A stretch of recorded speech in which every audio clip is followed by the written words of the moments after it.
Have you ever imagined having the opportunity to converse directly with one of the most enigmatic and influential figures in world esotericism? Today, on Historical Review, we transcend time and space to bring you an exclusive interview with none other than Helena Blavatsky, the founder of the Theosophical Society and author of works that transformed modern spirituality. In this fascinating conversation, Blavatsky reveals details of her reincarnation, shares her views on the relationship between science and spirituality, and guides us through the teachings that challenged materialism and opened new paths to self-knowledge. Get ready for a deep journey into esoteric wisdom, where we discuss topics like universal brotherhood, karma, reincarnation, and the mysterious presence of the Mahatmas. If you're seeking answers to the mysteries of life, death, and spiritual purpose, this interview is unmissable. Click play and embark on this journey of spiritual discoveries and timeless reflections with Helena Blavatsky.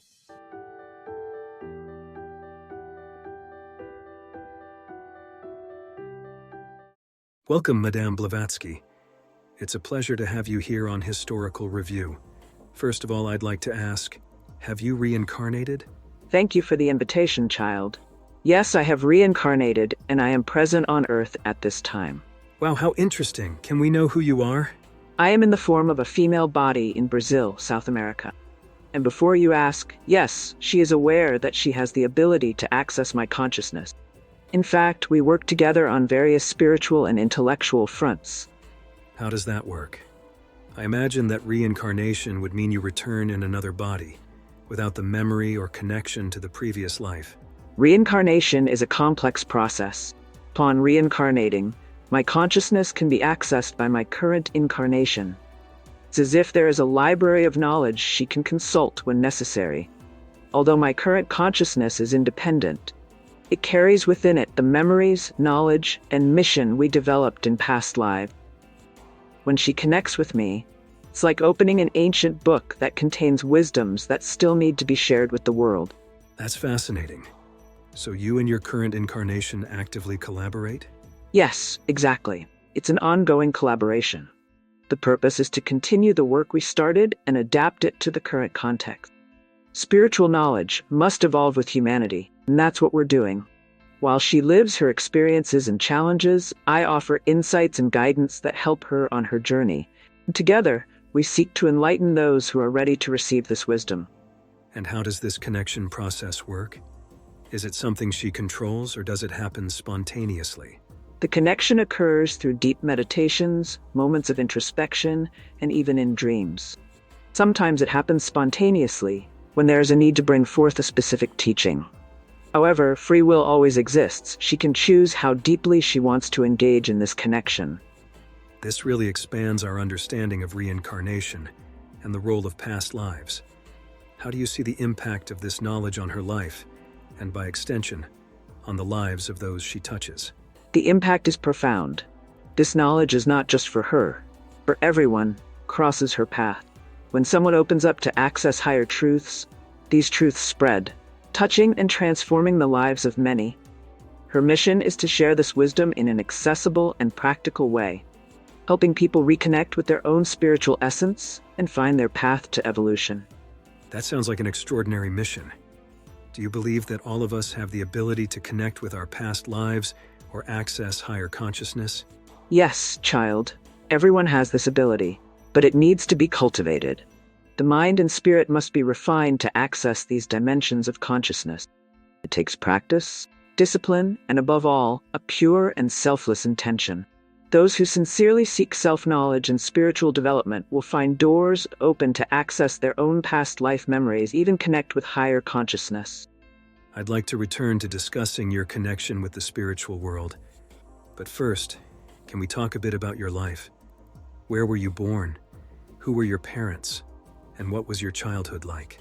I was born on August 12, 1831, in the city of Yekaterinoslav, Russia, which is now known as Dnipro, Ukraine. My birth name is Helena Petrovna von Hahn. I come from an aristocratic family of Germanic and Russian descent. My father, Colonel Pyotr von Hahn, served in the Russian army, and my mother, Helena Andreevna Faddeeva, was a writer known for her works that explored feminine and spiritual themes. My childhood was marked by a mix of privilege and mystery. I grew up in an environment of material wealth, but also amidst spiritual and supernatural experiences from a very young age. My grandmother, who was also a woman of great wisdom, introduced me to the world of occultism and the mystical traditions of Russia. She was the one who taught me to never ignore the signs of the unseen and to cultivate my interest in what lies beyond the visible. From a young age, you had these supernatural experiences. Can you share an example? Certainly. I remember seeing figures and hearing voices that others did not perceive. My grandmother taught me about the mystical and folk traditions of Russia, which only intensified my fascination with the occult. And how did these experiences shape your adult life? They were fundamental to my quest for spiritual knowledge.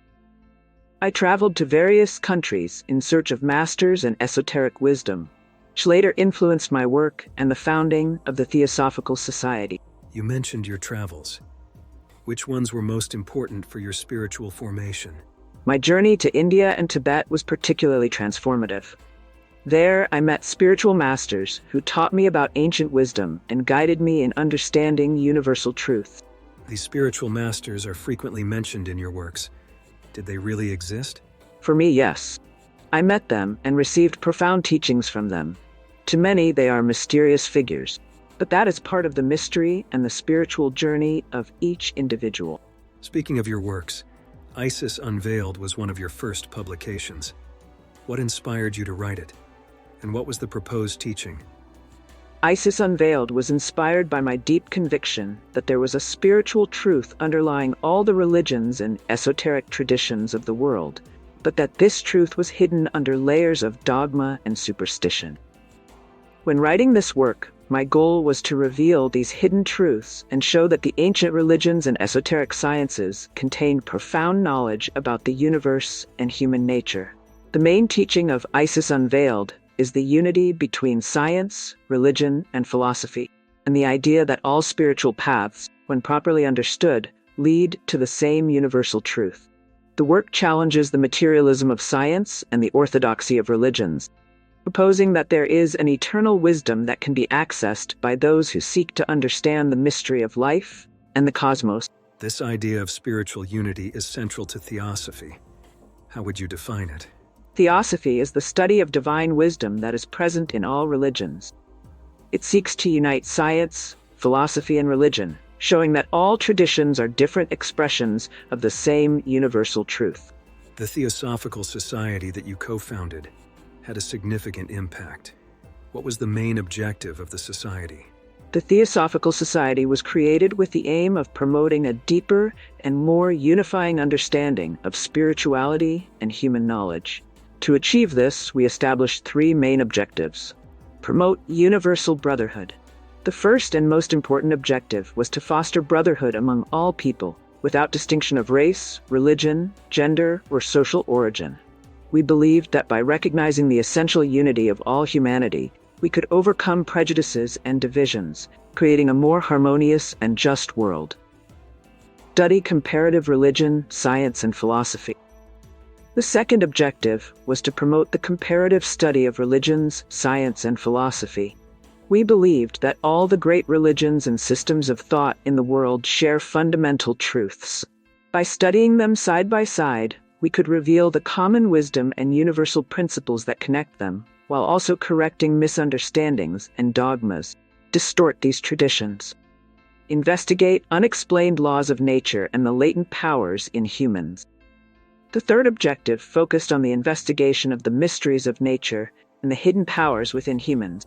Theosophy teaches that there are laws and forces in nature that have yet to be understood by modern science, and that humans possess dormant spiritual and psychic abilities.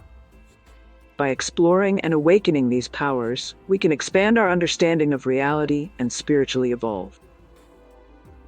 Are you enjoying the interview?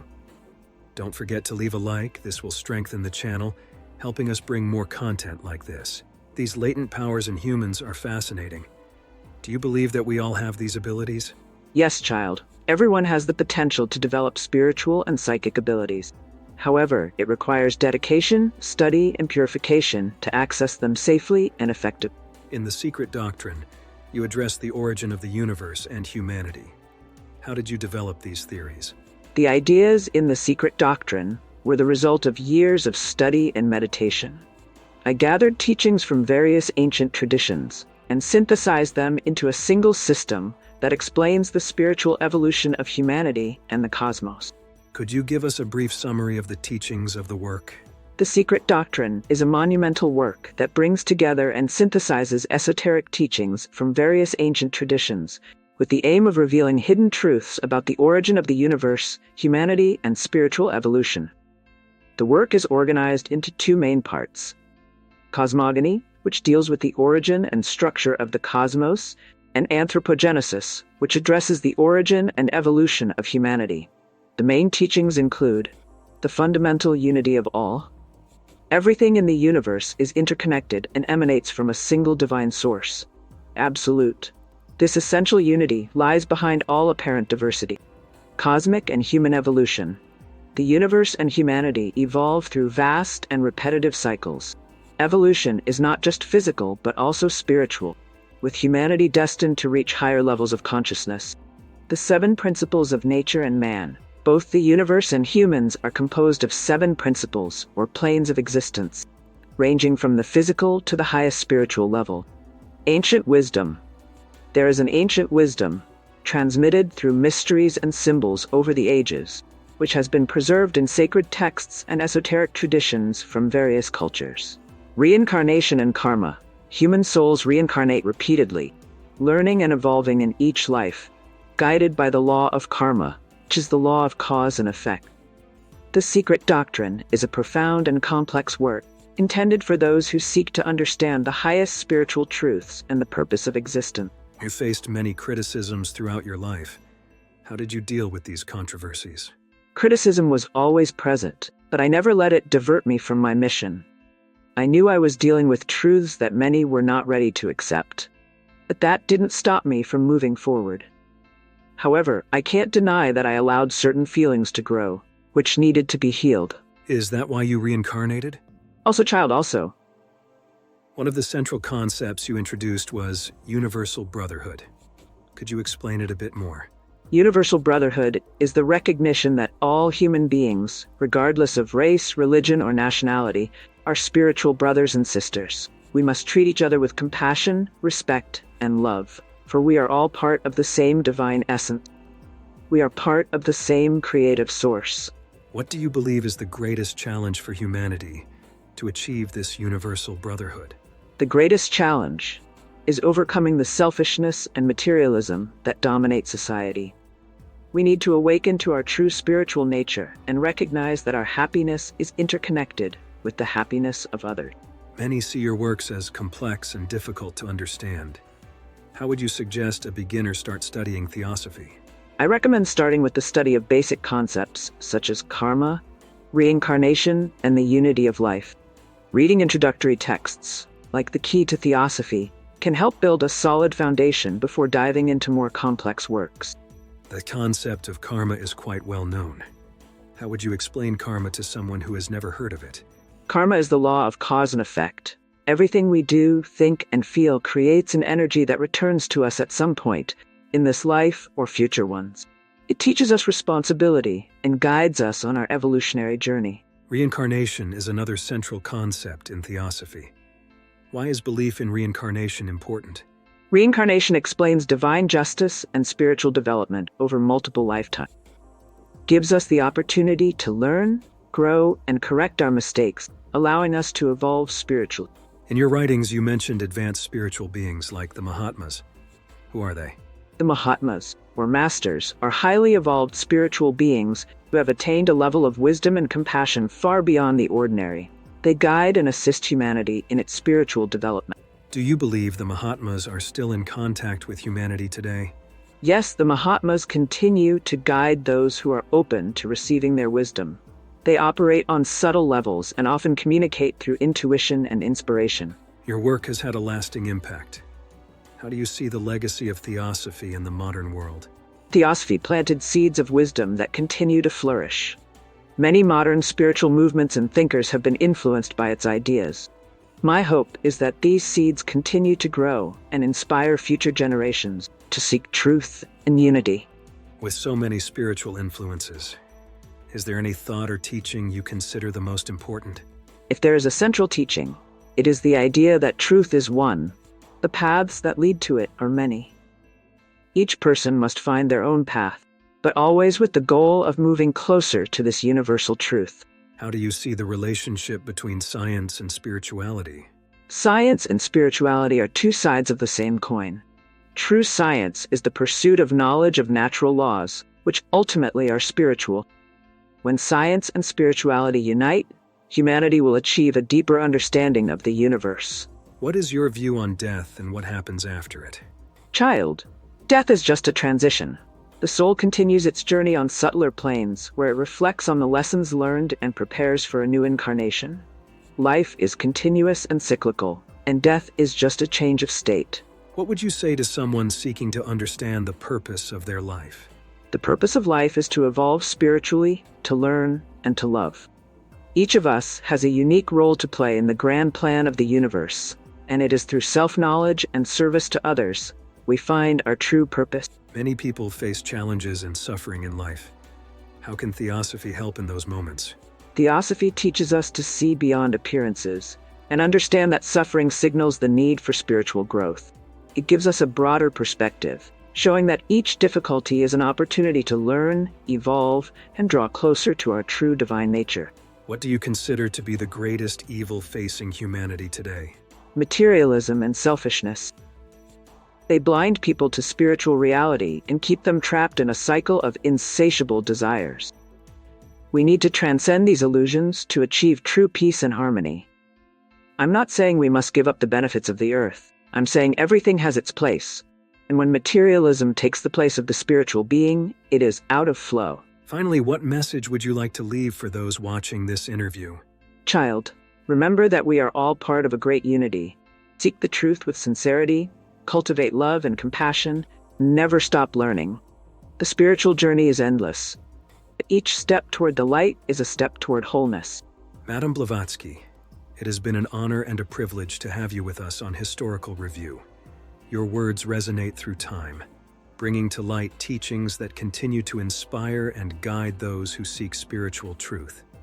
The period in which you lived was marked by great challenges and transformations, both in the physical and spiritual realms. Your courage in questioning the status quo and exploring the depths of esotericism and ancient wisdom opened paths that continue to influence modern spiritual thought. The importance of your legacy is immeasurable, and your work remains alive, touching hearts and minds around the world. We would like to extend our deepest gratitude for sharing your time and wisdom with us today. Your ideas continue to challenge and inspire us to look beyond the visible, to seek unity, and to understand our true spiritual nature. May your message of universal brotherhood and the pursuit of truth continue to illuminate future generations. Thank you very much, Madame Blavatsky, for this unforgettable conversation, and to those who have followed along with us, our sincere thanks. We hope this interview has brought new perspectives and reflections to your spiritual journey. Until next time, I hope you enjoyed the interview. Please leave a like and follow Resenha Historica for more content like this.